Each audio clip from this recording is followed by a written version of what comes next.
你以為自己已經完全睇透咗呢位香港小姐出身嘅女星？但我咁講，你絕對冇真正了解過佢背後嗰啲驚心動魄、起伏跌宕嘅人生經歷。從小小廣告女郎到港姐最上鏡小姐，再到免疫系統疾病差啲令佢禿頭，感情路上兩個男人，一個燒炭自殺獲救後猝死，一個放棄億萬家產出家為僧，事業幾度谷底卻憑一個誇張貴婦角色翻身奪獎。仲有14年不離不棄照顧中風武打巨星呢位女士嘅故事，比任何電視劇本都要精彩100倍。聽落去你先會明白佢點解到54歲依然單身，卻活得咁自信咁自在。呢位女士就係樊奕敏。1991年夏季嘅一個午後，佢當時20歲，正喺東京留學，母親趁佢暑假返港，靜靜咁幫佢填好港姐報名表，一切已經成為既定事實。樊奕敏同娛樂圈嘅緣分，其實好早之前就開始咗。小學6年級，佢已經拍過吉百利巧克力廣告；18歲又拍咗經典嘅陽光檸檬茶廣告。中學時代更曾被黃百鳴邀請加入開心少女組，但被父親一口拒絕。係娛樂圈一直喺度追佢，而唔係佢追娛樂圈。佢嘅家庭背景其實唔簡單，祖籍廣東番禺。父母喺佢年幼時已經離異，父親樊志昌婚後育有一子樊奕豪，後來成為醫生，全家移居英國。父親其後喺英國病逝，母親改嫁一位從事工程工作嘅日本人，呢位繼父對佢影響深遠。佢中學畢業後赴東京留學2年，住喺池袋橋區，畢業於東京國際大學附屬日本語學校，精通粵語、英語同日語3種語言。佢讀嘅中學係嘉諾撒聖瑪利書院，一間名校，但因為外貌出眾，反而遭同學排擠。喺嗰個年代嘅香港，長得靚唔一定係好事，特別係家庭背景唔完整嘅時候，人哋會用各種方式提醒你，你同佢哋唔同。報名參加港姐，樊奕敏自認動機好實際，即使攞唔到獎，都可以免費去瑞士拍外景，而且有黎明同郭富城同行。佢仲唔忙問工作人員，如果結婚咗仲可以減唔減？呢句說話，當時將現場工作人員問到笑到嗌。嗰屆港姐後來被圈中人稱為含金量最高嘅一屆之一。冠軍郭藹明係史上學歷最高嘅港姐，加拿大機械工程碩士；亞軍周嘉玲氣質高雅，季軍蔡少芬入選時僅得17歲，日後成為電視廣播有限公司當家花旦。而樊奕敏憑住嗰張令人過目難忘嘅精緻面孔，毫無懸念地奪得最上鏡小姐頭銜。嗰年5月，候選佳麗先飛去瑞士拍攝外景，途經琉森、英格堡高地、鐵力士峰、阿爾卑斯山同蘇黎世，為期10日。同行嘅表演嘉賓就係當時正走紅嘅黎明同郭富城。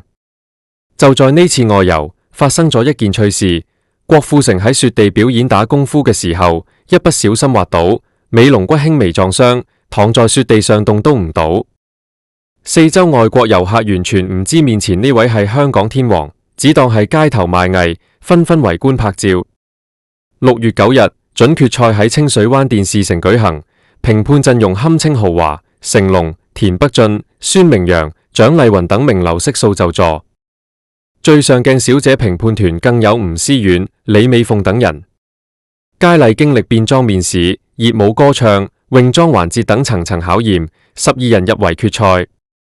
決賽之夜係港姐史上首次喺紅磡體育館舉行，周潤發擔任嘉賓主持，負責考驗5強佳麗嘅急智反應。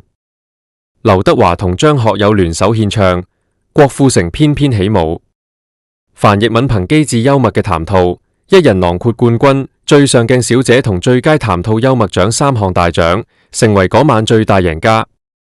最上鏡小姐袁詠儀親自為樊奕敏頒獎，彼時兩人握手合照，誰都冇想到日後佢哋會因為同一個男人被捲入同一場風波。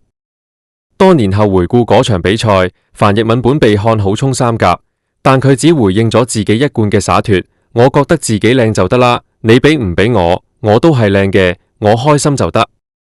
就係呢種心態，跟隨咗佢之後整整30幾年。賽後，樊奕敏簽約電視廣播有限公司，正式踏入娛樂圈。但命運緊接住布下最殘酷嘅陷阱。就在參選港姐嘅同一年，一種遺傳性免疫系統疾病突然發作。最初只係唔起眼嘅脫髮，幾條十幾條咁脫，之後就變成一紮一紮咁脫。到1993年至1994年病情最嚴重嘅時候，頭髮脫咗接近3/4，幾乎接近禿頭。一個20出頭靠樣子吃飯嘅女藝人，頭髮喺鏡前一片一片消失，那種恐懼同絕望，佢後來用極其樸素嘅語言描述：當時我身體好差，一日只能做一個工作，例如開完一個記者會我就會好累，腦子一片空白。從嗰時起，佢每日必須佩戴假髮出門。但假髮喺鏡頭前充滿陷阱，風一吹就動，下水之後假髮會浮起，拍古裝戲就穿幫。不可以吹風，不可以下水，就怕假髮亂飛。大量角色同機會因此白白流走。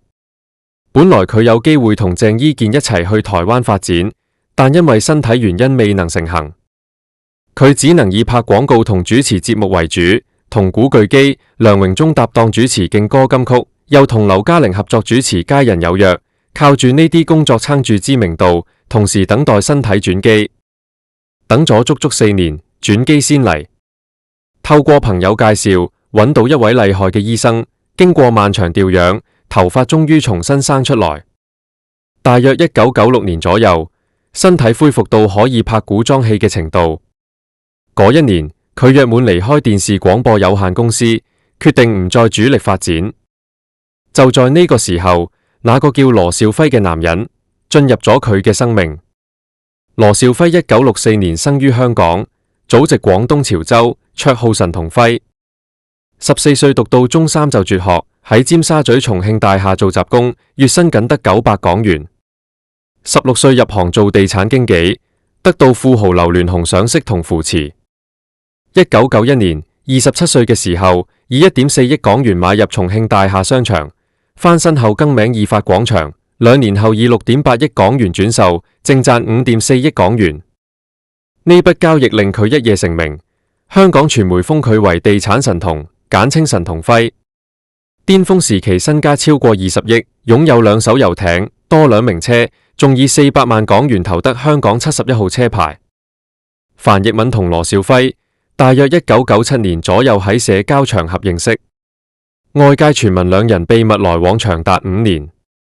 但關於呢段關係嘅性質，2位當事人給出咗截然不同嘅版本。羅兆輝嘅版本係2人係情侶，但佢冇俾佢太多錢花，暗示好評就追到手。更致命係嗰句公開辱罵：呢個傻女同我一齊嘅時候就同何寶生拍拖，一腳踏2船。樊奕敏嘅版本出自佢接受香港01嘅罕見專訪，佢唔係我男朋友，但佢有介紹過男生俾我認識，所以佢冇可能係我男朋友。大家只是很好嘅朋友關係。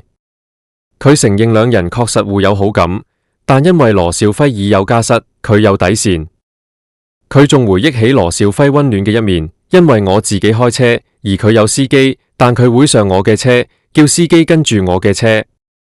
佢陪我返到屋企先離開，而且我當時整個頭脫咗頭髮，佢都知道我有呢個病，仲經常鼓勵我出嚟食飯見人，開心啲。佢係佢生命裏好特別嘅一個朋友，一個千億富豪放下自己嘅司機同豪車，坐入一個禿咗頭嘅女孩嘅小車裏，陪佢返屋企。不管2人之間嘅關係定義點樣，呢個畫面本身已經足夠動人。1997年亞洲金融風暴令羅兆輝一夜之間傾家蕩產，恒生銀行入稟法院申請佢破產。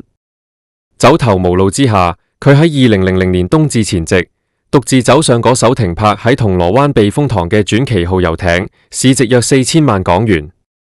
艇裏面坐住一個男人，獨自一人，爐裏燒住木炭，門窗緊閉，一氧化碳喺密閉船艙慢慢彌漫。佢係想死，幸好被及時發現，送院急救，撿回一條命。消息傳出，大眾大多選擇保持距離，畢竟一個破產嘅富豪，救都救唔到，八卦下就算。誰會真心去醫院探望？但有一個女人去咗。據當時傳媒報道，佢喺醫院哭到眼都紅咗。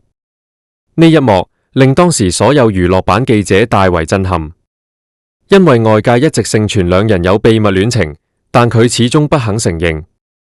而人家破產自殺，卻趕去醫院嘅舉動，無疑將一切都講清楚咗。然而故事嘅發展就喺呢一刻開始變得令人唏噓。羅兆輝康復之後，非但冇感恩，反而主動向傳媒大爆秘密，點名指樊奕敏喺同自己來往期間，同時同富二代何寶生秘密拍拖，一腳踏兩船。佢嘅爆料令樊奕敏名聲大損，片約銳減，事業跌入谷底。此後羅兆輝本人嘅人生急轉直下。2005年喺澳門因吸毒被捕，2007年被判緩刑，晚年隱居東莞常平，住喺中下檔次酒店嘅長租房間，靠舊有接濟度日。2011年1月24日，佢喺東莞常平一間律師樓辦理物業轉讓手續時，突發心肌梗塞猝死，終年47歲。要講清楚嘅係，羅兆輝並非破產自殺身亡，佢當年確實因破產而自殺，但獲救未死，最終死因係心肌梗塞。嗰次燒炭已經過咗整整11年，而樊奕敏喺佢離世第一時間趕赴東莞悼念，一個趕去醫院探望，後來又趕去悼念，呢段關係到底係點樣？而嗰個年代無數人貼喺樊奕敏身上嘅黑標籤，一個男友破產燒炭獲救後猝死，一個男友放棄8億家產出家為僧，背後嘅真相究竟係乜？要講清楚，就要從1991年嗰個夏日午後講起。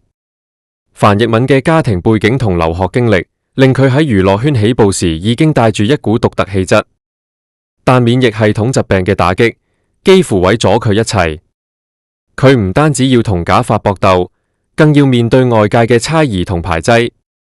呢段低谷持續咗4年，佢靠主持同廣告撐住，等待奇蹟。奇蹟嚟咗之後，佢選擇離開電視廣播有限公司，轉戰其他機會。就在呢個轉折點，羅兆輝出現。佢嘅溫柔陪伴令樊奕敏喺最脆弱嘅時刻感受到一絲暖意。佢唔介意佢嘅病，仲主動鼓勵佢外出見人。呢份細心喺一個千億富豪身上顯得格外珍貴。但金融風暴無情，羅兆輝從天之驕子跌落谷底，破產、債務、絕望一齊壓住佢。燒炭自殺嘅那一夜，傳奇號遊艇成為見證。樊奕敏嘅出現係少數冇離開嘅人之一，佢嘅眼淚係真心。但康復後嘅羅兆輝情緒失控。2002年，佢透過香港八卦周刊接受獨家專訪，大爆自己同10位女星嘅情史。雖然只用字母代稱壞小姐、L 小姐等等，但描述過於具體，幾乎每一個都能對號入座。佢用刻薄粗鄙嘅語言評價前女友，有人八字胸，有人小腿似大笨象。對樊奕敏嘅背刺尤其狠毒，承認佢係佢第一任圈中女友，但聲稱冇俾佢太多錢用，暗示好評就能追到手，更公開辱罵呢個傻女，同我一齊嘅時候就同何寶生拍拖，一腳踏兩船。佢嘅緋聞女友名單讀起嚟幾乎似半部香港女星花名冊。孫佳君被佢形容為一生最愛，追咗3年先追到，喺一齊3年，佢炒股蝕咗2000萬，豪爽咁俾咗1000萬補償。劉嘉玲1993年兩人被拍到喺街頭當眾接吻，直接導致羅兆輝同袁詠儀離婚。袁詠儀佢公開承認以每月50萬港元包養一位港姐壞小姐2個月。李嘉欣1997年為佢旗下東方紅集團拍廣告時傳出緋聞。此外仲有麥嘉琪、任廣秀、Maggie Q。更加可怕嘅係，據其女性好友透露，佢喺富有時期遊艇上經常舉辦派對，甚至喺遊艇主人房同廁所安裝閉路電視偷拍，事後同好友分享。爆料出街之後，一些女性反而主動聯絡佢，表面問候，實際想試探佢手裏有冇留住佢哋嘅錄像帶。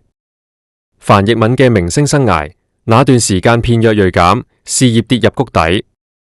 而何寶生嗰邊亦火速否認，更指樊奕敏係利用佢撇清同羅兆輝嘅關係，三人無一幸免。而嗰個一腳踏兩船嘅指控裏提到嘅何寶生，正係樊奕敏唯一公開承認過嘅男友。何寶生1967年生於香港，畢業於加拿大溫哥華菲沙大學。佢嘅家族同寶生銀行有千絲萬縷嘅聯繫，家族財富屬億元級別嘅巨富無疑。佢出家之前住喺屯門冠豐台一棟價值約3000萬港元嘅別墅中。1990年代入行電視廣播有限公司，外形俊朗，迅速走紅。代表角色包括1996年電視廣播有限公司《版笑傲江湖》中嘅林平之等。佢唯一公開承認過嘅女友係同屆港姐蔡少芬。1991年港姐選美後台，何寶生對17歲嘅蔡少芬一見鍾情，兩人合作過《煉獄觀音》《白髮魔女傳》等劇，感情日漸深厚。何寶生對蔡少芬關懷備至，開豪車默默等佢收工，為佢準備飯盒。據報佢甚至瞞住家人，動用2800萬積蓄，購置淺水灣豪宅俾蔡少芬，多次暗中幫佢償還母親嘅巨額賭債。但何家強烈反對，加上富豪劉鑾雄橫刀奪愛，打壓何寶生嘅演藝事業，令佢喺電視廣播有限公司嘅合約從包薪約改為報頭約，角色從主角淪為配角。1996年，呢段感情終於敗於家族壓力同現實阻礙。2001年港媒專訪中，何寶生承認同 Ada 拍過拖，那時大家都年輕。據好友透露，蔡少芬係佢唯一想娶嘅女人。據說佢至今仍帶住蔡少芬30年前送嘅那隻舊手續。至於佢同樊奕敏，兩人約於1999年拍攝電視劇《武狀元蘇燦》時，傳出假戲真做，但關係性質至今仍係一樁公案。樊奕敏承認，何寶生多次否認，甚至指對方利用佢撇清同羅兆輝嘅關係。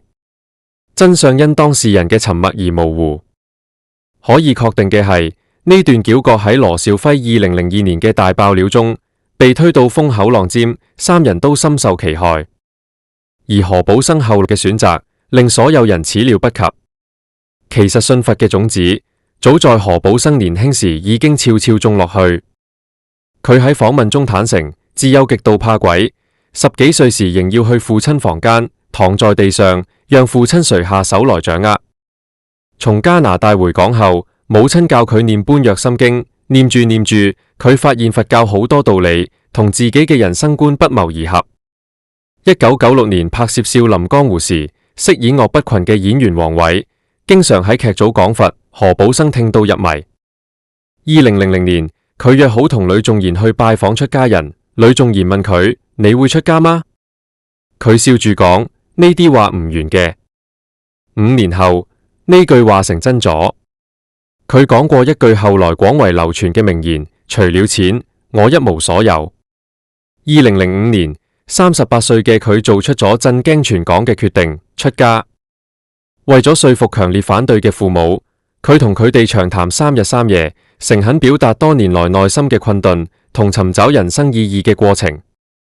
最終，父母含淚陪同佢嚟到大嶼山寶林禪寺，一座位於鳳凰山半腰，從昂坪步行約1小時先可到達嘅清靜之地。剃度出家，發號道生，點上12點戒疤印，放棄億萬家產，從公眾視野中徹底消失。出家後嘅何寶生過住極其清苦嘅生活，住喺室內幾平方米嘅小屋，每日凌晨3點起床，上午誦經，下午擔水耕田種菜煮飯打掃，晚上5點繼續念誦，9點休息。2008年3月深夜，賊子潛入大雄寶殿偷走貢品金手鏈，道生法師發覺後追查下山，被賊用鐵棍打傷手臂。報警時身份曝光，面對蜂擁而至嘅記者，佢只講一句：我選擇咁靜嘅地方修道，係唔想被人打擾。此後佢不堪騷擾，離港雲遊四海，先後喺新西蘭、加拿大被偶然目擊。2025年9月，有人喺加拿大某超市拍到佢身穿僧袍，腳穿布鞋，挑選簡單食材，買單時雙手合十，面容清秀但神態平和。據說佢至今仍帶住蔡少芬30年前送嘅那隻舊手續。樊奕敏此後出於尊重，再唔公開提及呢段感情，就係因為一個破產自殺獲救後猝死，一個放棄8億家產出家為僧，香港傳媒幫佢貼上咗黑標籤。2017年嘅報道標題寫得直白，46歲樊奕敏情路曲折離奇，男友一個出家一個猝死。明報2019年亦報道佢錯失多段感情，48歲樊奕敏自嘲美魔女。對於呢個標籤，佢嘅答案係：我唔為人家有多少錢或者多成功而動心，我只為愛而愛。我曾經放棄嘅或者走過嘅，你哋唔會知道。而感情上嘅反覆退縮，其實有一個藏喺身體裏嘅答案，係外人好難理解嘅。除了嗰場持續4年嘅脫髮風波，樊奕敏嘅免疫系統始終係佢最忠實嘅敵人。佢對食物嚴重過敏，一旦唔吃，可能引發致命嘅過敏性休克。佢對香煙同塵埃嘅過敏指數比常人高出40倍。最嚴重嘅時期，佢每日需要吸氧4次先可以維持正常呼吸。無論去到邊度，袋子裏都放住一支腎上腺素自動注射器，係佢嘅救命針。出現呼吸困難、皮膚紅腫等症狀嘅時候，呢支針能夠爭取足夠時間，讓佢趕到醫院急救。呢亦係佢後來放棄喺內地發展，選擇返港嘅重要原因之一。喺內地拍戲期間，時常要入院治病，陌生城市嘅醫療環境令佢嘅健康風險成倍放大。到了中年，3高問題接踵而來。佢坦誠自己好鍾意食，對美食毫無抵抗力。長期唔注意飲食導致高血壓、高血糖、高血脂全面告急。佢嘅3高指數一度高達4.5，屬於危險水平。醫生警告，如果唔控制，會有爆血管嘅機會。拍攝《金宵大廈2》嘅時候，佢嘅體重已經飆升至71公斤。下定決心之後，佢用1年時間減去40磅，將體重維持喺53公斤左右。方法樸實，一日只食1餐澱粉質，避免太甜太鹹，戒咗凍飲，減少麵包同糯米攝入，飯後散步30分鐘，偶爾做普拉提。佢經常睇佛經自省，自己前世修得唔好，變得病痛多，幸好有得醫。正因為呢啲遺傳性免疫系統疾病，佢從年輕嘅時候就決定唔生育，擔心將病基因遺傳俾下一代。每次拍拖到某個階段就會退縮，覺得俾唔到對方正常嘅生活方式，甚至傳宗接代。對方家庭需要延續香火嘅壓力，令佢一次又一次選擇放手。到了呢個年紀，唔會強求，一切隨緣。54歲，至今未婚未育，唔係冇人要，而係佢自己嘅選擇。事業上，佢嘅起伏比感情更加跌宕。港姐後嗰幾年，係佢第一個事業高峰。1997年參演太極宗師，同當時仍係無名小卒嘅吳京搭檔，一拍即合，合作密切。吳京自願擔任佢嘅指導教練同替身。嗰套戲喺內地播出後大火，豆瓣評分8.4。佢迅速打開內地知名度，上咗《快樂大本營》、《歡樂總動員》等內地王牌綜藝。2000年，《平壤總正傳》獲得第21屆飛天獎長篇女主角3等獎，同北京電視週刊最受歡迎女主角獎，成為首位入圍飛天獎嘅香港女演員。呢個榮譽放到今日都值得自豪。但健康問題迫使佢最終放棄內地發展。返港後幾經輾轉，2007年至2009年加入亞洲電視，作品反響平平，逐漸被觀眾淡忘。2012年重返電視廣播有限公司，那幾年長期只能飾演配角，同當年港姐出道時嘅光華相比，簡直判若雲泥。樊奕敏本人對此回應，都唔知呢個緋聞係點樣傳出嚟嘅。佢甚至表示唔介意同吳京一齊公開細講兩人嘅關係，即願意坐低當面對質。佢以法律行動告抹黑佢嘅營銷號，自嘲道係自己事業太失敗，人家先可以抹黑佢窮到賣魚為生。兩人從未正式承認過任何戀愛關係。呢段所謂緋聞係一個為狗血故事服務嘅現代網絡謠言。但如果你以為以上種種已經係樊奕敏故事嘅全部，那你仲係低估咗佢。2011年8月，香港武打影星劉家輝意外跌倒撞傷頭部，繼而引發腦中風，又半身不遂，生活不能自理。呢位曾經喺少林36房殺入比爾中威風八面嘅功夫巨星，從此被困喺輪椅上。中風初期，佢意志消沉，拒絕朋友探訪，拒絕配合醫生治療，體重從160磅急降至110磅，骨瘦如柴。屋漏偏逢連夜雨，中風後妻子離開，子女不顧。佢嘅女助手兼經濟代理人馮映華，更趁佢病在床無法自理，私吞咗佢嘅酬金同積蓄，涉及金額由百萬到數百萬不等。